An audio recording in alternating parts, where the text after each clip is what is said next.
नमस्कार दोस्तों, मैं डॉक्टर मनीषा। जब हमारे जीवन में दुख आता है तो कई लोग कहते हैं पता नहीं किसकी नज़र लग गई, भगवान ने पता नहीं इतनी बड़ी सज़ा क्यों दी। मैंने तो कभी किसी का इस जीवन में कोई भी बुरा काम नहीं किया, किसी का हमने इस जीवन में कोई भी बुरा नहीं किया। लेकिन सच तो यह है कि हमें सबसे बड़ी नज़र खुद की लगती है और भगवान तो कभी भी किसी को सज़ा नहीं देते। वह किसी के भी कर्मों में दखल नहीं देता। इसीलिए जब जीवन में दुख आए तो ऐसे न बोले, कर्मों की गुह्य गति को समझे। भले ही हमने इस जन्म में कोई बुरा काम न किया हो, लेकिन पिछला बोझ भी तो साथ है।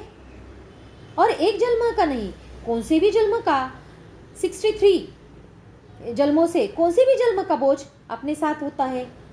और इसका कभी भी अच्छा हो या बुरा फल मिलना तो जरूर है, और कौन से भी जन्म में वो मिल सकता है, और कितने भी जन्म के बाद भी वो कौन से भी जन्म में मिल सकता है।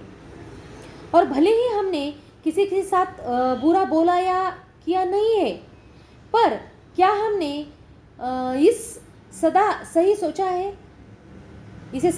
सोचा है? क्योंकि सोचना भी तो एक कर्म ही है ना। अगर हमने बुरा किया नहीं लेकिन सोचा भी है तो भी इसका पाप कर्म, अच्छा या बुरा जो कुछ है उसका बनेगा जरूर। उसको मनसा कर्म कहेंगे। यदि हमारे विचार शुद्ध नहीं तो भी वह पाप कर्म है, जिसका प्रत्यक्ष फल दुख के रूप में सामने आता ही है। जीवन में सुख और दुख हमारे अपने कर्मों के कारण होता है। इसीलिए भाग्य और भगवान को दोष देना मिथ्या है। जो कुछ हमारा भाग्य बनता है वो सिर्फ और सिर्फ अच्छा भाग्य हो या बुरा हो, वो सिर्फ अपने कर्मों का नतीजा है। बुरे कर्म जो किए उनका फल वापिस न आए यह तो हो ही नहीं सकता। लेकिन अब भगवान के ज्ञान और ध्यान से उस कर्म की भोगना को हल्का अवश्य किया जा सकता है।